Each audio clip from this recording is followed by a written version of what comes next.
muwala w'omusumba Bugingo akulukusizza amaziga oluvannyuma lwa kitaawe obutajja ku graduation ye Bambi. Amawulire agaliwo kaakati nsobola okuva ne kutegeeza nti we tujjidde ku mpewo galabika tegawooma yadde ate bassebo ne bannyabo oluvannyuma lwa muwala w'omusumba Rosias Bugingo gw'omanyi obulungi nange gwe mmanyi obulungi o House of Prayer Ministries.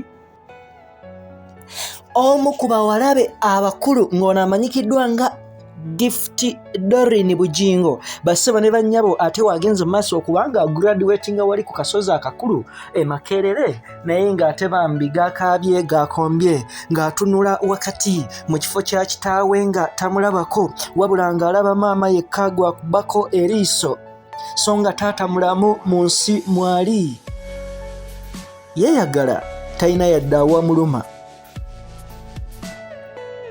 Mwana muwala ono Doreen Gift Bugingo muyivu nnyo era olunaku olwaleero asobodde okufuna ky'osobola okuyita degree of masters mu science and telecommunication engineering oba ebyempuliziganya n'olwekyo osobola okuvawo n'otegeeza nti nno ono oba oliawo emisomo agikubye olukumu mutwe wabula asanze akaseera akazibu wakati ng'agezaako okweteekateeka okugenda wali ku ssettendekero ekkulu e Makerere wakati ng'akimanyi bulungi nti bazadde be bombi bakyaliwo mu bulamu bw'ensi eno naye ate bassebo ne bannyabo agenze okumagaamaga okutunula ewaka ng'alaba maama yekka oba oliawo nga taata tamukubaako kyamulubaale so ng'ate taata wali e Makerere kikoni yeegiriisanga ekigotta entula.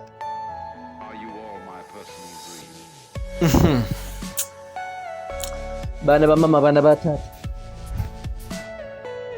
wetwogera ku musumba Rosias Bugingo guno si gwe gusoose obutabeera ku graduation y'omu ku baana be ne graduation ya muwala we eyasooka bassebo ne bannyabo ono baamulinda ne bakanya kumulinda paka omukolo we gwaggwa nga musajja mukulu talabiseeko. Oluvannyuma yavaayo n'ategeeza nti nno tebaamutegeezaako tebaamuyita ate nga nabo baategeeza nti kiba kizibu nnyo okubanga tebaamutegeezaako ye nga taata w'omwana. Oteekeddwa okukimanya nti omukulu ono ngamba omusumba Bugingo yafuna mukazi wattu Teddy Naruswa Bugingo we tuwogera mu mwaka gwa 1909 ndowooza we tuwogera awo mu 91 oba mu 92 awo. Ono Teddy Naruswa Bugingo amwinamu abaana 4 amwinamu abaana ab'obuwala 3 ye ate lwaki sibakuwa wano. Mwana muwala ono omukulu Doreen Gift Bugingo amwinamu mwana muwala owokubiri Jennifer Bugingo ne mwana muwala owokusatu Winnie Bugingo.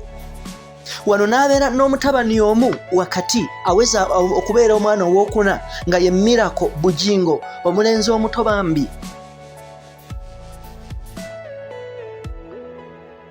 Bano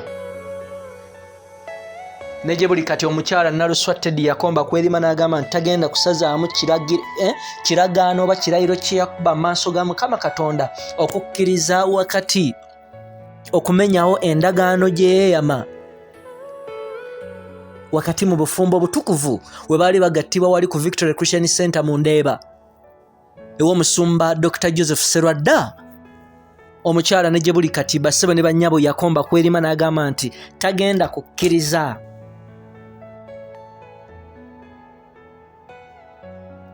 She said, I will not allow njogera statement omukazi ono yayogera wakati mu maaso g'omulamuzi nga n'ensi yonna eraba nga n'ebigambo binazza biddiŋŋana. I will not allow to break my marriage covenant that I made before my husband and before the Lord. Era omukazi ono bassebo ne bannyabo neje buli kati kwakyasibidde olukoba.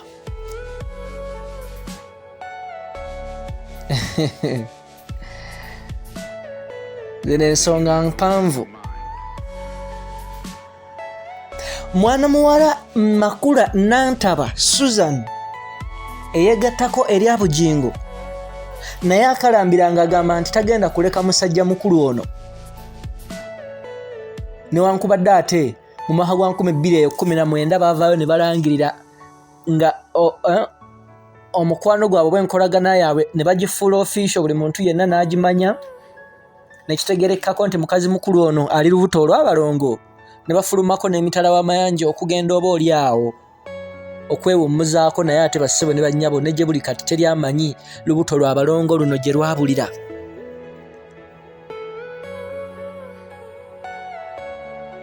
Okusinziira ku bubaka bwa Doreen Gift Bugingo agamba nti Katonda abadde mulungi nnyo gye ndi bwe twogera obubaka bwagenze mu maaso okubanga awa mu ngeri ng'akulukusa ne ku maziga n'agamba nti naye neebaza Katonda olwa maama wange okunjirawo omubiri oba n'ambeererawo ng'omuzadde yenna w'obuvunaanyizibwa kye yandikoze.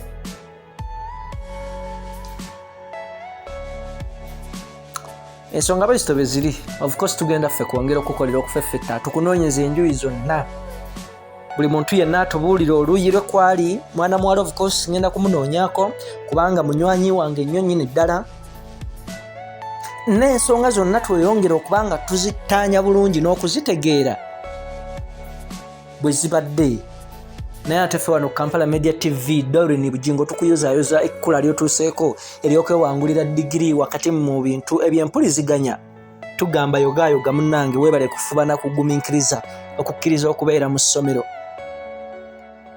Sigala ng'otugoberera ngenda kukolera okufeffetta okw'omuzinzi gy'osinzidde yenze Simaganda Moses Hope ku lwa Kampala Media TV yonna gy'osinzidde.